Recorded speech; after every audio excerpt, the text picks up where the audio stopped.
네, 이 아찔한 환각의 질주가 벌어졌습니다. 대낮에 마약을 투약하고 차량을 운전해 경찰과 추격전까지 벌인 40대가 붙잡혔는데요. 위험천만 환각 질주 실태를 짚어보겠습니다. 네, 한편 총기 사고가 잇따르는 가운데 이번에는 충북 옥천에선 개를 풀어놨다고 항의하는 이웃 주민을 공기총으로 위협한 50대 남자가 긴급 체포됐습니다.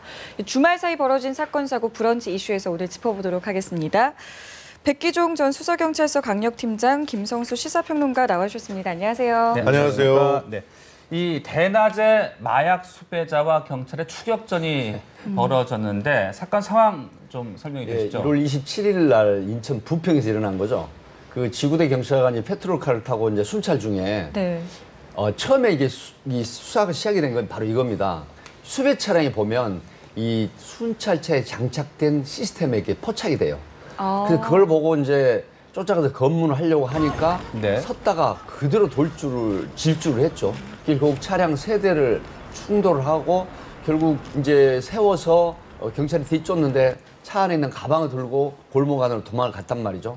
경찰관이 결국 3단봉을 들고 가서 제압을 하고 가방을 보니까 신원을 이제 확보하고 가방을 보니까 그 안에 600만 원 상당의 필로폰, 이 메탄페타민이라고 그 필로폰 마약이 든 주사기와 그다음에 대마 이제 한 600만 원 상당 정도 되는데 이게 발견이 됐는데 결국은 또 수배 조회를 해보니까 이 경기 성남 수정서하고 3개 관서에서 마약류 관리에 관한 법률 위반으로 수배된 그런 사람이었습니다. 네. 그래서 체포가 됐죠. 예, 이 소식을 들으니까 얼마 전에 이제 강남에서 있었던 어떤 광란의 질주 사건이 생각이 나더라고요. 예, 그게 벌써 1월 10일이었죠. 그때 이제 유력한 그런 젊은 기업인 중에 한 분이었어요.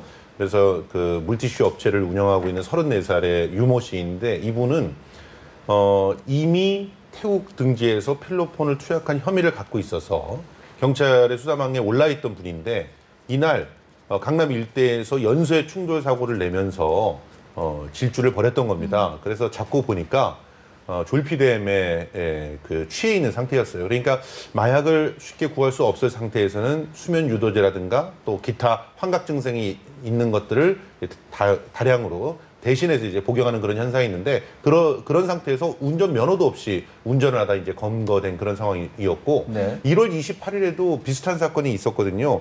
상습적으로 마약을 투여한 상태에서 차량을 운전하던 그리고 또 경찰과 추격전을 벌이던 사람이 또 검거되는 그런 일이 있었습니다. 네, 이렇게 마약에 취한 환각 상태에서의 사고가 종종 발생을 하고 있는 것 같고요. 또 마약 밀수 건수도 계속해서 늘고 있다고 하는데 네. 실태가 어떻습니까? 우리 이승준 앵커가 이제 질문하신 건데 이게 경찰 거는 빼고 이 관세청에서 압수한 것만 작년 한 해에 한 71.7kg 이런 정도면요 0.3g 정도의 일회 투여 양에 비하면 수십만 명이 투여할 수 있는 거거든요. 액수는 한 1,500억 넘는 그런 정도인데 2013년에 비하면 지금 계속 증가하고 있는 추세란 말이죠. 네. 그러니까 얼마 전에도 허브 마약이라고 10kg 정도를 밀반 입에 들어왔다가 뭐 이제 중학생까지 확산이 돼서 투여하는 이런 상태인데 이게 지금 EMS라고 국제우편이나 특송 이런 걸로 들어오기 때문에 사실 마약견이나 세관이나 관세청에서 사실 식별해내기가 굉장히 어렵다. 한계가 있겠죠. 위장을 하고 김이라든가 아니면 어떤 그 입이라든가 이런 걸로 올려서 하면은 그리고 이제 냄새를 못 맡게 하는 또 약품이 개발이 됐다고 합니다. 그래서 이런 형태로 지금 들어오기 때문에 여기에 대한 대응책도 사실 연구가 되고 상당히 시급한 상황이죠. 그러니까 보니까요 정말 최근 2, 3년 사이에 마약이 밀반입된다는 얘기를 정말 많이 들은 것 같은데 네. 우리 생활에 이렇게 마약이 급속하게 좀 파고들게 된 이유가 어디에 있을까요? 말씀하신 대로 일단 유통에 있어서 획기적인 개선이 일어난 거죠. 실제로 이전까지는 공항이라고 하는 곳이나 뭐 이렇게 세관을 통과하지 않으면 들어올 수 없었던 그런 것들이 지금은 해외에서 직구 형태로 들어오는 택배 안에 들어서 들어오기 때문에 이걸 가려낸다는 게 굉장히 어렵다는 거죠. 그러니까 유통이 개선되니까 당연히 그것이 더 일상 속으로 들어올 수 있는 그런 가능성들이 생겼고 그리고 신종 마약들이 너무 많이 생겼어요. 그래서 그런 신종 마약들은 정말 자고 나면 새로운 마약들이 생길 정도로 그 과정에서 말하면 그럴 만큼 새롭게 마약들이 생기다 보니까 그런 마약들을 마약류로 또 지정을 하고 또 그걸 또 내려보내서 단속을 할 때 포함시키고 이런다는 것이 만만치 않은 일인 것이죠. 이번에 허브 마약 같은 경우도 정말 신종 마약인데 이게 허브 식물하고 섞어가지고 무려 10배나 환각 작용을 강화시킨 그런 약물인데요. 이걸 네. 심지어는 제조하는 사람을 데리고 들어와서 우리나라 안에서 제조를 하는 과감한 그런 그 시도까지도 벌이는 그런 상황입니다. 이렇게 되니까 상당히 많은 그 위험 요소들이 생기게 되고 특히 이제 10대들이 인터넷을 통해서 굉장히 빨리 정보를 접하는 네. 거죠. 인터넷과 해외 직구는 서로 그야말로 동전의 양면처럼 딱 붙어 있습니다. 네. 그러다 보니까 이 10대들한테 특히 심각한 피해를 갈 수 있다는 그런 점들이 앞으로 마약 수사에서 주목해야 될 점이 아닌가 생각하는데 실제로 이번 허브 마약 사건에서도요 중간에서 마약 샘플을 받은 그 고등학생이 이것을 판매를 해서 수익을 남기기도 했어요. 그러니까 이런 일들이 얼마든지 가능한 일이라는 걸 명심해야 될 것 같습니다. 네. 자, 그리고 또 잊을만 하면 발생하는 안타까운 사고입니다. 이 성형수술 사망 사고가 또 발생을 했는데 지방 이식 수술을 받은 여성이 숨지고 말았습니다. 네. 유족과 병원 측의 주장이 엇갈리고 있다고요. 그렇습니다. 이게 이제 1월 26일이죠. 며칠 지났죠. 오늘 3월 2일이죠. 예. 그런데 이게 서울 강남 그 신사동의 모 성형외과에서 지방에 사는 20대 여성이 사실 이게 지방 이식이라고 하지만 이 뿌띠 성형이라 그래가지고 필러나 보톡스로 하는 이 주입을 해가지고 이게 매끄럽게 하는 이런 형태의 이제 주름도 펴고 이런 형태의 그 성형이거든요. 근데 이 성형을 이 시술을 받고 나서 하루 만에 이 환자가 극심한 고통 호소를 하죠. 그래서 바로 인근에 있는 그 모 대학병원으로 옮겨서 치료 중에 이제 결국 사망을 했는데 이 해당 병원에서는 우리는 원칙대로 시술을 했기 때문에 우리 잘못 아니다. 하지만 그 대학병원 주치의가 하는 말은 이런 것이죠. 바로 감염에 의한 그 폐혈성 쇼크사. 이건 이제 바로 그 시술할 때 세균 감염으로 인한 폐혈증 증세로 사망을 했다는 거거든요. 네. 물론 강남경찰서에서 오늘 부검 의뢰를 해서 정확한 사인이 밝혀지겠지만 최초 진단을 했던 병원의 의사 말은 결국 폐혈성 쇼크사이기 때문에 아마 시술 중에 감염이 된 예를 들어서 보톡스나 필러가 감염이 됐거나 아니면 주사기가 감염이 됐던 이런 사례로 볼 수 있겠습니다. 말씀하신 것처럼 이제 시신을 부검해서 정확한 사인은 알아본다고 하는데요. 성형 수술을 할 때 좀 안전하게 할 수 있는 현실적인 대안 같은 게 있을 수 있을까요? 지금 성형외과 쪽에서 자체적으로 마련하는 대안이나 정부에서 또 얘기하는 대안들이 되게 그런 겁니다. 수술을 할 때 수술하는 의사 실명제를 해서 수술방에 이름을 막 걸어놓는다든가 혹은 전체적인 과정을 전부 다 CCTV로 찍어서 공개를 하게 한다든가 이런 이런 건데 사실 이런 것들이 사고가 벌어졌을 때 그 이후에 책임 소재를 구분하는 데는 도움이 될지 모르지만 예방하는 데는 전혀 작용을 할 수 없는 상황이거든요. 네. CCTV가 있으니까 좀 위축될 수도 있겠지만 그 CCTV가 얼마든지 이전 신해철 사례처럼 조작하거나 삭제하거나 할 수가 있는 상황이에요. 그리고 보세요. 지금 이번 사건 같은 경우는 필러 정도의 시술입니다. 수술이 아니라 정말 간단하게 받아가지고 그냥 잠시 잠만 자고 일어나면 되는 그 정도의 수술에서도 이런 엄청난 사고가 가능한 것이거든요. 네. 그런데도 우리가 저번에 충격적으로 봤지만 성형외과 수술방 내에서 무슨 생일 파티를 한다든가 이런 사진이 올라간 거 봤잖아요. 예. 이런 이런 일들을 하면 감염이 일어나는 거예요. 그렇기 때문에 이 문제를 근본적으로 해결할 수 있는 방식은 실제로는 정부에서 좀 더 개별적인 병원에 대한 감시 기능을 갖다 강화시켜야 될 것이고 실제로는 무분별한 그런 성형에 대한 시술들이 좀 사라지는 문화들을 만들어야 되는 것인데 그런 문화들까지 한꺼번에 만들기는 굉장히 요원한 일이 아닌가 이렇게 생각이 됩니다. 네, 또 요즘에 총기 사고 이야기 하지 않을 수가 없을 것 같은데 안 그래도 지금 불안감이 커지고 있는 이런 상황에서 이번에는 또 개 때문에 이 총으로 위협하는 사건이 그렇습니다. 발생했습니다. 그나마 다행이라고 해야 될까요? 실탄은 들어있지 않았다고 하던데요. 네. 그 말씀 드리기 전에 혹시 성유미 앵커 네. 혹시 엽총 가진 사람하고 알고 있어요? 아니요, 저는. 요즘 시중에서 네. 엽총 가진 사람 건들지 마라는 말이 지금 굉장히 퍼지고 있다고 합니다. 네. 이게 바로 뭐냐면요.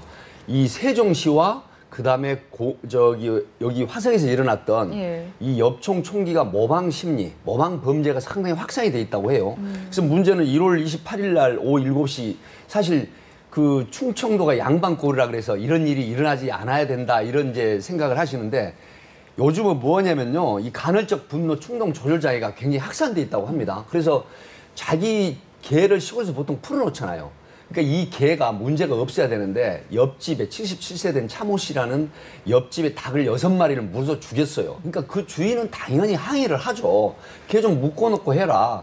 그러니까 이 남자가 51세 된 이 남자가 갑자기 공기총이죠. 이번에는 엽총이 아니라 공기총을 들고 나와서 하늘에다 대고 이제 2번 격발을 했어요. 그러니까 부인이 말렸는데 나중에 경찰이 확인을 해보니까 실탄은 안 들었지만 네. 그 피해자는 얼마나 놀랬겠어요. 정말 무서웠어요. 그래서 신고를 받은 경찰이 결국은 긴급 체포를 했죠. 폭력기능 처벌에 관한 법률 위반에.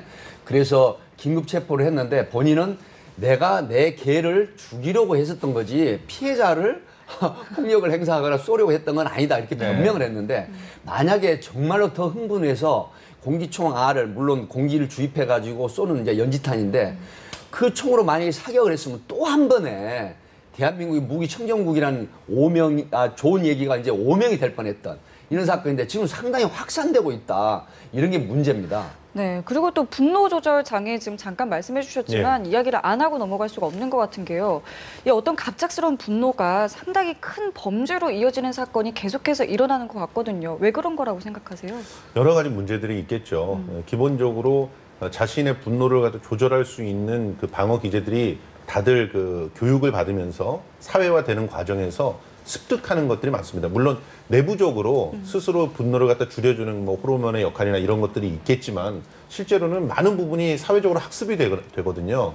근데 사회적 학습들이 안 되고 있거나 혹은 사회에서 오히려 그런 분노들을 더욱더 특정한 약자들에게 폭발시키도록 이 사회 시스템이 되어 있거나 하는 부분이 강하다는 겁니다. 그래서 이 부분에 대해서는 사회적 책임이 굉장히 크다고 보는데요. 실제로 최근 일어나는 그 분노 사건들을 보면 대부분 가족이라든가 이웃이라든가 굉장히 가까운 사람들한테 드러나죠.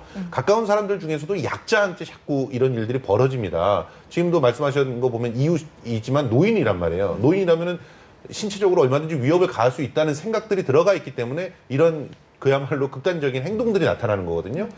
결과적으로 우리 사회가 지금 굉장히 극심한 어떤 상대적 박탈감이라든가 어떤 피해의식이라든가 이런 것들이 만연해 있고 그런 만연해 있는 피해의식들이 필연적으로 물이 아래로 흐르듯이 약자들한테 집중돼서 나타날 수밖에 없다는 사실 이 부분을 명심해야 될 것 같고요. 그런 측면에서 우리 사회가 심각하게 이 분노를 갖다 줄이기 위해서 어떤 대책들이 필요한지를 함께 논의해야 될 시점에 와 있다. 지금 대책을 마련하지 않으면 이런 일들은 엽총이 그 손에 없다고 해서 못 일어나겠습니까? 뭐 차로도 갖다 밀어버리고 막 이런 일들이 벌어지지 않습니까? 네. 그러니까 반드시 이런 부분이 사회적으로 구명돼야 될 그런 시점이라고 볼 수 있겠습니다. 네, 아까 팀장님께서 뭐 총기 소지자 건드리지 마라라고 또 말씀을 하셨는데 이 총기 허가라든지 총기 소지자에 대한 관리가 어떻게 이루어지고 있는지 또 궁금을 하고 또 이번 사건에서 이 총이 또 친구의 총을 가져온 거라고 하더라고요. 그렇습니다. 지금 그 우려되는 게 뭐냐면요. 충북청에 이제 이 사건이 보도가 되면서 공기총이 현재 충청북도에만 5,200정이 개인이 보관하고 있어요. 개인 이게 보관이 뭐냐면 가능한가요? 구경 5mm 이하 같으면 이게 이제 규제가 영치가 안 되고 개인이 보관할 수 있도록 법에 규정돼 있거든요. 그래서 사실 이 소식을 접한 사람들이 많은 분들이 전화가 오는데 야 이거 만약에 보도에 충청북도에만 개인이 보관하고 있는 공기총이 5,200정이라고 하면 야 우리나라 사람들 정말 순한 거다. 왜냐하면 가지고 있는 총으로 얼마든지 범행도 하고 옆에 사람을 살상을 할 텐데 이런 정도면 조용하지 않느냐. 미국 같은 경우는요. 약 3억이 넘는 인구잖아요. 하루에 80명. 그다음에 연간 3만 명이 죽고 경찰관이 180명이 총기에 의한 사망을 하거든요. 그래서 이 부분이 지금 점검이 돼야 되겠고 총기 소지 허가가 지금 5년에서 3년으로 갱신 기간을 단축한다고 하고 그다음에 정신질환이라든가 신체 검사에 의한 이런 부분이 문제가 없으면 총기 허가를 해주는데 이제는 폭력 성향이라든가 범죄 경력 조회라든가 또 정신질환을 단기적으로 1년에 최소한 한 2번 정도 점검을 해서 이 진단서라든가 또 인성검사 지금 필요성이 대두되고 있거든요.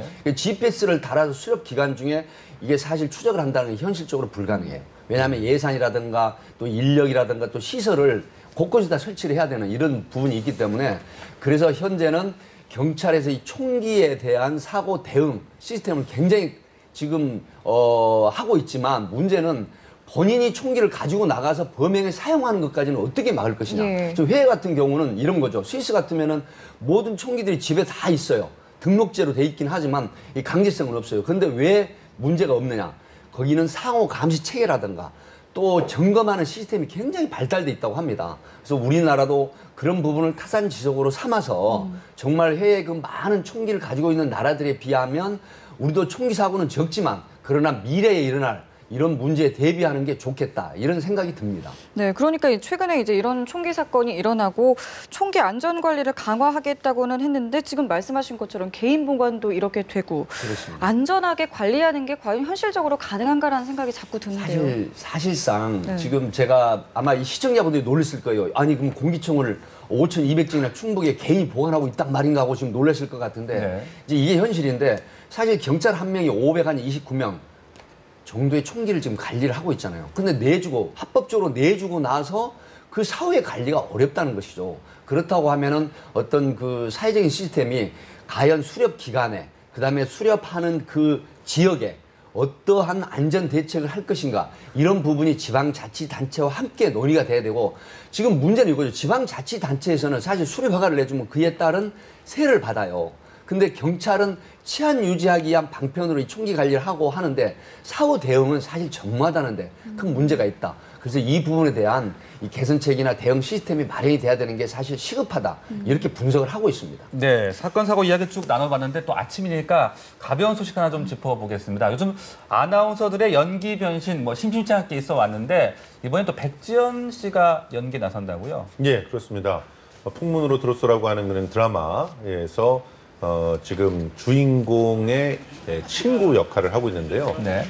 맡고 있는 역할이 애초부터 굉장히 그 부잣집에서 교육을 아주 많이 받은 그런 도도한 40대를 맡고 있어요. 네. 그러다 보니까 몸에 맞춘 것 같이 그렇게 연기가 나온다.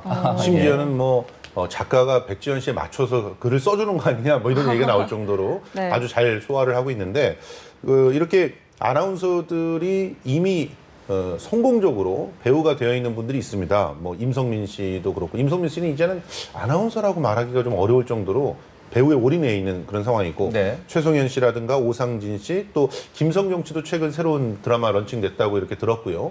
이런 그 활동들의 폭들이 자꾸 넓어지고 있기 때문에 이건 어떻게 보면 하나의 흐름, 그러니까 그 아나운서들이 배우로의 어떤 업종의 전환들이 일종의 하나의 흐름으로 자리 잡았구나 하는 그런 분석들을 하게 해줍니다. 근데 과거에 임성민 씨 같은 경우에 이제 아나운서를 안 하고 배우를 한다고 했을 때 참 시선이 좋지 않았던 기억이 그렇죠. 있는데 요즘은 네. 좀 달라진 것 같아요. 그때 당시에는 굉장히 악플도 많이 달리고 마음고생도 많이 하셨을 거예요. 그런데 그때 당시에는 아나운서라고 하는 직업이 갖고 있는 그 직업의 정체성, 선입견 이런 것들이 있었죠. 그래서 아나운서는 반드시 뉴스를 해야 되고 그리고 또 일정한 그 여성들의 롤 모델이 되면서 품격을 지켜야 된다. 이렇게 네. 생각을 했었는데 연기자가 된다면 배우가 된다면 정말 싫어하는 역할도 악녀 역할도 다 해야 되지 않습니까? 그러다 보니까 그런 문제점들을 많이 지적을 받았고 그리고 아나운서들이라고 하면 상대적으로 굉장히 그 많은 사람들에게 인지도를 알릴 수 있는 그런 그 직업인데 그 직업에서 바로 배우로 가니까 많은 배우 지망생들에게는 상대적인 박탈감을 줄 수가 있잖아요. 네. 열심히 대학로에서 지금 준비하고 있는 배우들은 굉장히 허탈해지는 그런 상황들이 벌어져서 더더욱 그런 문제 제기들이 많았는데 최근 들어서는 이 아나운서란 직업 자체가 굉장히 위기 상황입니다. 사실은 아나운서가 언론고시를 통과해서 되잖아요. 굉장히 어렵게 되지 않으셨습니까? 그런데 수명이 굉장히 짧아졌어요. 그 어떤 그 외모에 대한 트렌드도 자꾸 바뀌고 있고 네. 그리고 아나운서들의 어떤 그 화술이나 이런 것들도 계속적으로 발달되는 방송이나 방송 환경에 따라서 선호하는 그런 사람들이 달라지고 있단 말이죠. 그러면 수명이 짧아지는데 아나운서들도 먹고 살아야 되지 않습니까? 그러면 일정 기간이 지난 다음에는 자기가 정말 평생 할 수 있는 직업들을 찾아가는 그런 모습들이 일반화되고 있는 것이고요. 그런 측면에서 앞으로는 훨씬 더 다양하게 아나운서를 관문으로 통과해서 배우로 정착하는 그런 분들을 많이 보실 수 있지 않을까 이렇게 생각이 듭니다. 네, 알겠습니다. 오늘 두 분 말씀은 저희 여기까지 듣겠습니다. 감사합니다. 고맙습니다. 고맙습니다.